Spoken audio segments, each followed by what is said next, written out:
नगरी में आप देखिए कि हल्के बादल छा रहे हैं और लगता है कि आज फिर एक बार इतनी ज़बरदस्त उमस हो रही है, पसीना पसीना हो रहे हैं।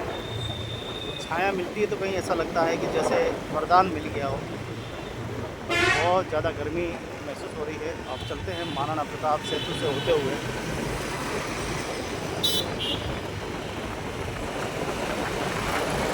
यूं ही चल रहा है, यूं ही चल रहा है, कितनी हसीन है ये दुनिया।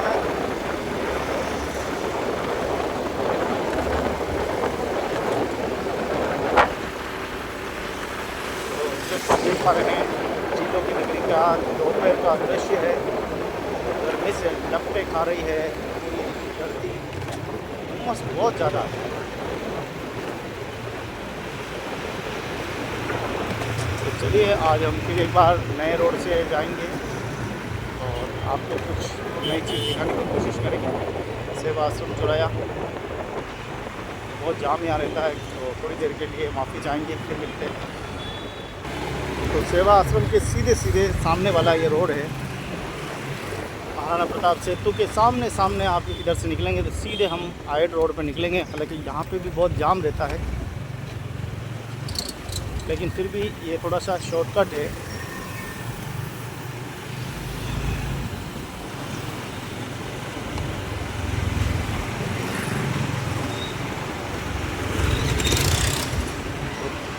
पासपोर्ट ऑफिस रोड है ये पूरा, और ये देखिए बिल्कुल पतला है। इस रोड से बिल्कुल सामने वो आहड़ सभ्यता आ गई सामने, जो कि 4,000 से 5,000 साल पुरानी सभ्यता इसी आहड़ नदी के किनारे है। ये लोग रहते थे और सामने रहते थे। अचानक पता नहीं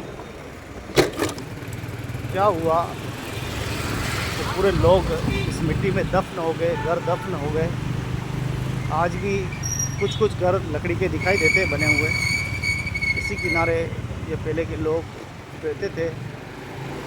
हड़प्पा के ज़माने के आप देखिए कि हड़प्पा सभ्यता है, और लगभग ये 4 से 5,000 साल पुरानी सभ्यता है। आज भी यहाँ मकान बने हुए हैं, अवशेष है यहाँ पे। तो 4,000 साल पुरानी आहड़ सभ्यता, और उसी के पास में ये संग्रहालय है। पहले भी मैंने बताया था इस संग्रहालय को। तो दोस्तों, क्या आपने इस संग्रहालय को देखा है? नहीं देखा है तो जल्दी से देख लीजिए। ये बहुत ही प्राचीन संग्रहालय है, और ये सामने राजा महाराजाओं के समाधि स्थल है। पूरा राजा महाराजाओं के स्मृति में बनाई गई है। समस्त राजाओं को किसी को अग्नि दान किया जाता है, किसी को यहाँ पर समाधि दी जाती है। अलग अलग प्रकार के यहाँ पर सभी प्रकार की छतरियाँ बनी हुई है। सारी छतरियाँ हर एक राजा महाराजाओं के मान सम्मान में बनाई गई, ताकि उनको याद रखा जा सके।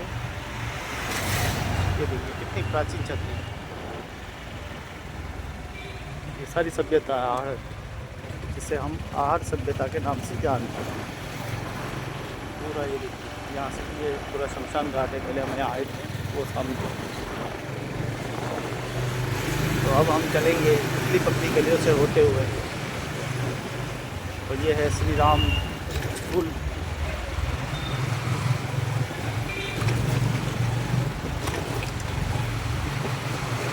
जय श्री राम।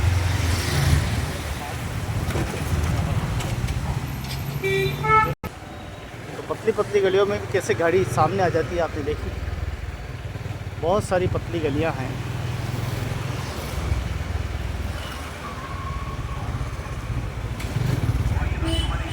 ये आगे हम कालका माता रोड, और कालका माता रोड से वापस इस रोड पर, इस रोड से उस रोड, उस रोड से इस रोड चलते रहेंगे, बस जहाँ पे भी रोड मिले।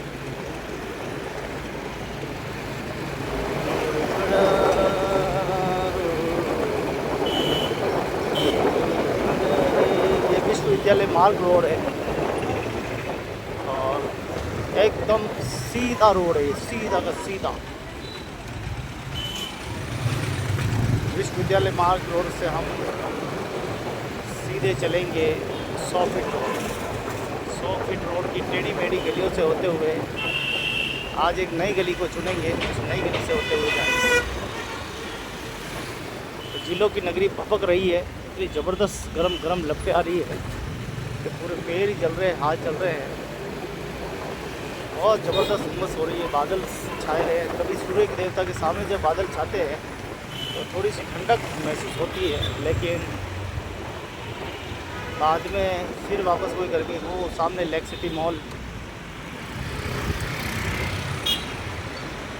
बहुत ही ध्यान से निकलना पड़ता है यहाँ भाई साहब। एक तरफ कैमरा भी चलाओ, कैमरा ये तो ठीक है चलो बांध रखा है, नहीं तो पता नहीं गिर जाए 1 मिनट में। एकदम लॉक है इसलिए ये सेफ़ है, वरना ये सेफ़ नहीं किसी। तो चलिए 100 फीट का ये खूबसूरत रोड, हरे भरे पेड़, यहाँ पर ठंड हल्की हल्की लग रहा है कि एकदम शरीर को राहत मिल रही है, ऑक्सीजन मिल रही है अच्छी सी। वरना तो भाई साहब दूसरे जहाँ पेड़ नहीं है वहाँ तो ये समझ लो आग निकल रही है, आग। झीलों की नगरी के एक खूबसूरत दृश्य मैं आपको इसलिए दिखाता रहता हूँ ताकि आप ये रोड के बारे में अच्छे से जान सकें। कौन सा रोड है, जयपुर कितना खूबसूरत है वो आप देख सकें। आप अपने शहर को कितना जानते हैं मुझे नहीं पता, आपने कितनी गलियों में देखा है वो नहीं पता, लेकिन हमारा तो यहाँ पर बचपन निकला है। हमने तो यहाँ छोटी छोटी वो पगडंडियाँ देखी, जब पगडंडियों के माध्यम से हम जाया करते थे, इसी रोड से निकलते थे और इन छोटी छोटी पतली गलियों से खेतों के पास में होते हुए जो है भुआना ठेठ निकल जाते थे हम। भुआना बाईपास के आसपास निकल जाते थे, पतली पतली गलियाँ थी। और साइकिल लेके जाते थे, कांटों में साइकिल पंचर हो जाती थी। कभी हम गधे हाँकते थे तो गधे को लेके जाते थे मजदूरी करने के लिए, ईंटें डालने इधर आते थे जब मकान बनते थे। कुल मिलाकर उस समय खेती बाड़ी का प्रचलन था, 90 के दशक की बात कर रहा हूँ मैं।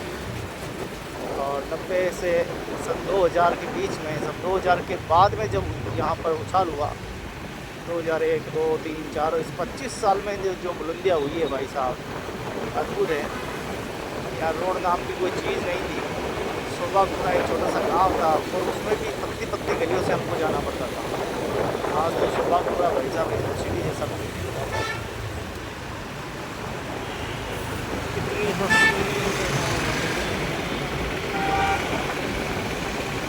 तो कैसा लगा हमारा ये खूबसूरत सा शहर, कमेंट्स बॉक्स में ज़रूर बताएं। आप क्या सोचते हैं हमारे इस शहर के बारे में। जब कल मैं इस गली से गया था वो सामने होते हो गया था, आज मैं इस तरफ से गया और मैं आपको दूसरी गलियों से होते हुए जहाँ तक ले जा सकता हूँ वहाँ तक मैं आपको रोड अच्छे से दिखाऊँगा। देखो कितना जाम रहता है, कितने बड़े बड़े यहाँ पर शोरूम्स हो गए हैं। चांद ने बदला, सूरज ने बदला, न बदला है आसमान, कितना बदल गया इंसान। देख तेरे संसार की हालत क्या हो गई भगवान, कितना बदल गया इंसान। एक समय का आया जो आदमी बना लफंगा, धन और दौलत के हाथों कैसे बेच रहा ईमान, तो कितना बदल गया इंसान। चांद न बदला, सूरज न बदला, न बदला है आसमान, कितना देख तेरे संसार की हालत क्या हो गई भगवान, तो कितना बदल गया इंसान। ये है शोभापुरा सर्कल, बड़ी बड़ी बिल्डिंग है। और ये है इलेक्ट्रॉनिक ऑटो, बाबूजी चला रहे हैं। ये महिलाओं को मिले थे, काका सा नाम लिखवा दिया उन्होंने। महिलाएं तो किधर ही गई, वो पुरुष चला रहे हैं। इस पुरुष प्रधान देश में महिलाएं कहाँ सेफ है, न सोशल मीडिया पे सेफ है, न बेचारी कुछ चला सकती है ऑटो। कोई साहसी महिला है जो अपनी ज़िंदगी को जी रही है। बाकी तो इस देश के लोग इतने, कुछ लोग हैं गद्दार घटिया लोग, बहन बेटियों की आइडिया बना देते तो उस पर भी गलत गलत कमेंट करते हैं, गलत गलत। और रात को 12 बजे क्या 1 बजे क्या फ़ोन कर देते हैं व्हाट्सएप के उसके फेसबुक पे मैसेंजर के माध्यम से। लो बोलो, ऐसे लोग, ऐसी नीचता पे लोग उतर जाते हैं, पता ही नहीं चलता है इस भारत की भूमि पर ऐसे नालायक लोग पैदा ही क्यों होते हैं। उनके घर में भी तो माँ बेटियाँ होती हैं, इसीलिए बहन बेटियाँ सेफ रही हैं। और जिन बहन बेटियों ने वीडियो बना रहे हैं, जिन्होंने इज़्ज़त को बिल्कुल हथेली में ले लिया है, उनकी भी कोई ज़्यादा उम्र नहीं है। एक दिन वो, आज भले ही वो खुश हो जाए, 2 पैसे कमा ले, लेकिन एक दिन यही पैसा, यही इज़्ज़त, यही शोहरत उसकी जान ले लेगी। क्योंकि यहाँ जनता देती है, वापस ले भी लेती है, जितना सम्मान देती है उससे ज़्यादा वापस ले लेती है, छीन लेती है। इसलिए ध्यान रखें, आज का आपका शौक़ कल की आपकी ज़िंदगी खतरे में पड़ने वाली है। मुंह दिखाने लायक नहीं रहेंगे जब आपकी औलादे ही आपकी कद्र नहीं करेगी। ज़िंदगी रैंक के जब गुजरेगी तब आपको पता चलेगा कि आपने कितनी बड़ी गलती की। ये नंगे पुंगे फ़ोटो पे बनाना, असली ने हरकत करना, ये बहुत ही महंगा पड़ने वाला है। खैर, आपकी मर्ज़ी है, आपकी ज़िंदगी है, करते रहो, कराते रहो, लेकिन एक सच्चे नागरिक होने के नाते सबको मार्गदर्शन बताना हमारा कर्तव्य है। तो ये है RK सर्कल।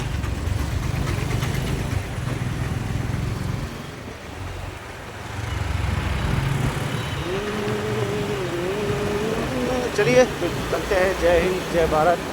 मस्त रहे, स्वस्थ रहे, अपनी मर्ज़ी से जो चाहे वो करते रहे। संस्कारों का सृजन करें या पतन करें, आपके ऊपर निर्भर करता है।